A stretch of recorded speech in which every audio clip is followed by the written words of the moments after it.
Bismillahirrahmanirrahim. Assalamualaikum warahmatullahi wabarakatuh.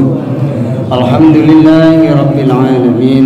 Wassalatu wassalamu ala asrafil anbiya'i wal mursalin Sayyidina wa maulana Muhammadin wa ala alihi wa sahbihi ajma'in, amma ba'du.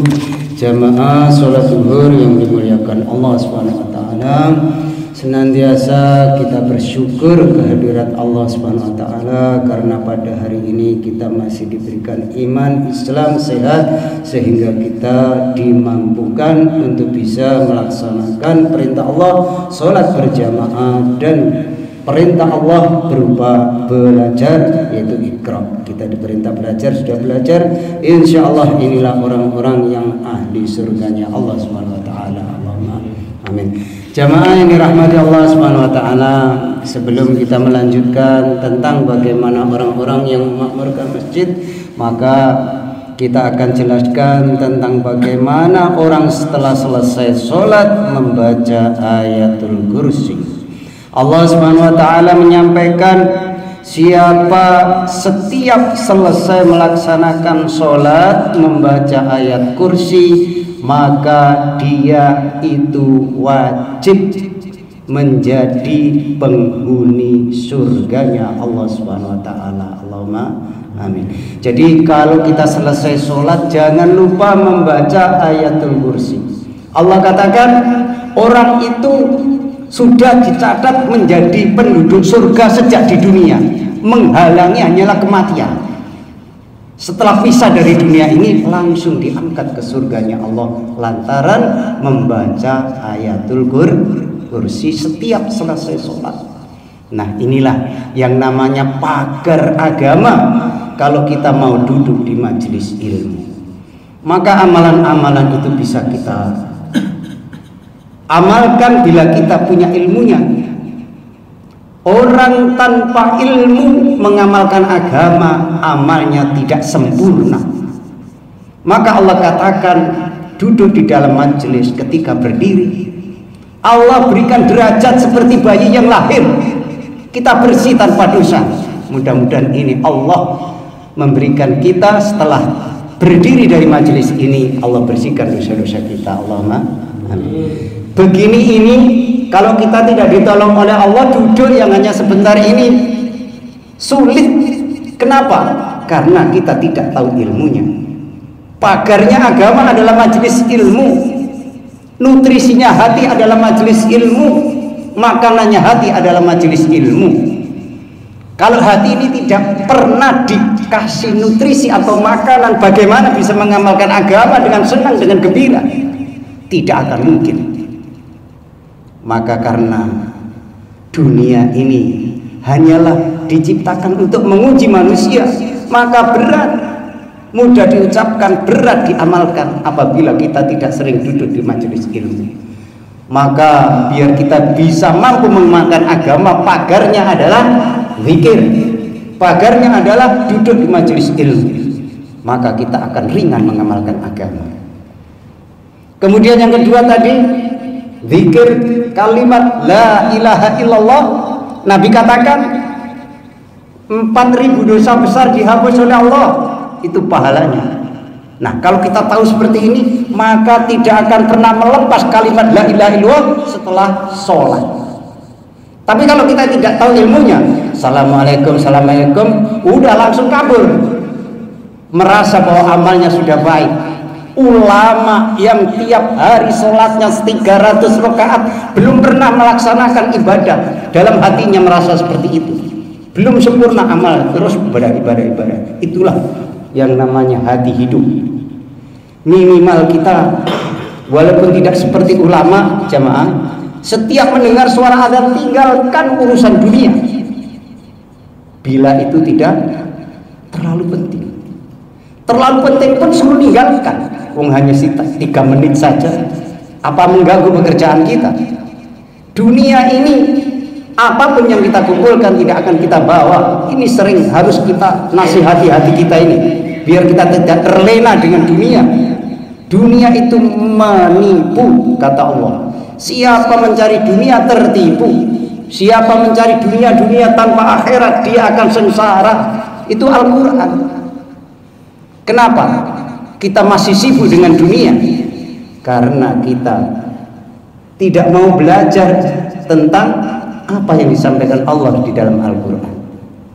Jamaah yang dirahmati Allah Subhanahu wa taala, kemarin kita juga menyampaikan siapa hanya sibuk dunia, maka kehidupan dunia janganlah kita sampai tertipu. Karena kalau kita sibuk dengan dunia, sesungguhnya kita ini ditipu oleh musuh yang nyata, yaitu namanya setan.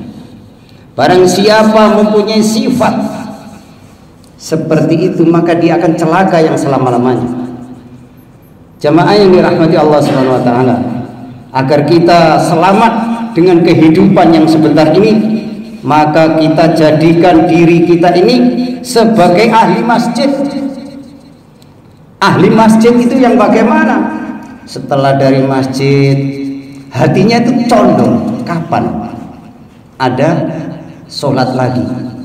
Jadi hatinya selalu kalau mendengar suara azan segera berangkat, atau azan kurang 5 menit kita sudah siap-siap menuju masjid. Inilah orang yang hatinya hidup. Inilah orang yang senantiasa orang ahli masjid. Para nabi, para rasul, para sahabat, para wali-wali Allah yang telah sukses dalam kehidupan dunia ini, sehingga mereka hidup dalam ridhonya Allah. Jadi walinya Allah yang sudah tidak ada bisa mampu menghidupi orang yang hidup. Orang yang meninggal saja menghidupi orang yang hidup. Lihat, 24 jam wali-wali Allah tidak pernah sepi daripada orang ziarah, dan apapun yang dijual di sana pasti laku dan bisa menghidupi orang yang hidup. Itulah orang kalau hidupnya digunakan untuk mengamalkan agamanya Allah. Jamaah yang dirahmati Allah Subhanahu wa taala, wali-wali Allah yang telah sukses dalam kehidupan dunia sehingga mereka hidup dalam ridhonya Allah tadi, mati dalam ridhonya Allah, semuanya adalah orang-orang ahli masjid. Jadi begitu jelas, contoh sudah jelas, nyata, dan kita lihat. Ini patut kita renungi. Oh, ternyata kalau orang-orang ahli masjid itu hidupnya senantiasa ditolong oleh Allah Subhanahu wa taala 24 jam. Bila hati kita terpaut di masjid, senantiasa tergantung di masjid, yaitu mengamalkan agama sesuai yang diajarkan baginda Nabi Muhammad sallallahu alaihi wasallam. Nabi itu Pak, yang sudah dijamin surga, yang tidak ada dosa, tidak pernah meninggalkan sholat jamaah sampai akhir hayatnya. Kita ini dijamin surga belum, dosa tiap hari menumpuk, kok berani sholat sendiri. Nah, kenapa begitu? Karena mereka merasa bahwa amalnya sudah baik. Kenapa begitu? Karena tidak sering duduk mendengar yang namanya keterangan-keterangan yang disampaikan Allah lewat Quran, keterangan yang disampaikan Nabi lewat hadis-hadisnya, duduk di dalam majelis ilmu. Maka jadikanlah diri kita menjadi ahli masjid, pecinta-pecinta masjid, memikirkan amal masjid, bagaimana masjid ini bisa makmur, bisa jamaahnya tiap hari itu penuh. Nah, ini kita pikirkan, maka kita duduk bareng di sini dalam rangka memikirkan bagaimana orang itu bisa selamat dunia akhirat. Maka kita harus perjuangkan, mau tidak mau kita sudah dapat pahala dari Allah. Kita ada orang atau tidak ada orang, tetap majelis ilmu jalan. Walaupun ada tiang masjid, tetap kita jalan untuk mendakwakan agama walaupun tidak ada orang. Karena apa? Kita mengamalkan agama itu bukan karena manusia, tapi karena mencari ridhonya Allah Subhanahu wa taala. Jamaah yang dirahmati Allah Subhanahu wa taala, memikirkan bagaimana agar masjid-masjid kita ini lebih meningkat lagi selama-lamanya. Barang siapa sholat bisa dengan berjamaah, kemudian diteruskan sholat sunnah 4 rakaat, maka dihitung oleh Allah seperti sholat 83 bulan. Jadi kalau kita setelah sholat isya, sholat sunnah itu diberi pahala seperti sholat di malam Lailatul Qadar atau 83 bulan. Itu pahalanya. Makanya umurnya Nabi Muhammad itu sedikit, tapi amalnya ribuan tahun dihitung di sisi Allah Subhanahu wa taala. Maka kita ini beruntung menjadi umatnya Nabi Muhammad sallallahu alaihi wasallam, dan setiap umatnya Nabi Muhammad tidak akan ada yang tinggal di neraka, semuanya akan diangkat oleh Rasulullah ke surganya karena syafaatnya. Ketika nanti kursi sudah duduk semua para nabi, hanya Rasul yang tidak mau duduk.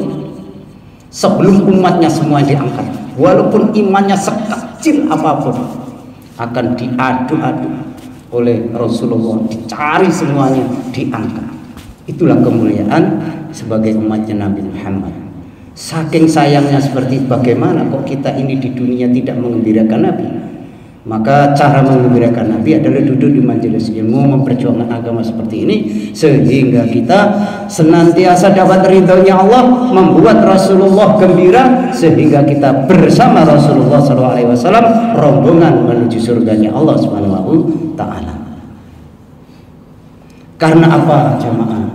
Ya dullah ma'al jamaah, kata Allah. Pertolongan Allah itu datang hanya orang kalau mau berjamaah, zikir jamaah, datang pertolongan Allah, sholat berjamaah, datang pertolongan Allah. Ya dullah ma'al jamaah. Siapa yang bilang Allah? Loh, kalau kita sendiri nggak dapat pertolongan Allah, tapi kalau kita bareng akan dapat pertolongan Allah Subhanahu wa taala. Maka kita niatkan untuk senantiasa sepanjang hidup kita senantiasa sholat berjamaah, insyaallah nggih Pak. Mudah-mudahan sedikit ini bisa menambah semangat kita untuk senantiasa memakmurkan masjid-masjid kita, di kampung kita, di asrama kita, sehingga senantiasa Allah ridhoi dalam kehidupan kita dunia dan akhirat. Mari kita tutup dengan doa kafaraah majelis. Subhanaka Allahumma wa bihamdika asyhadu an la ilaha illa anta astaghfiruka wa atubu ilaik. Wassalamualaikum warahmatullahi wabarakatuh. Allahumma salli ala Muhammad ya Rabbi salli alaihi wasallim.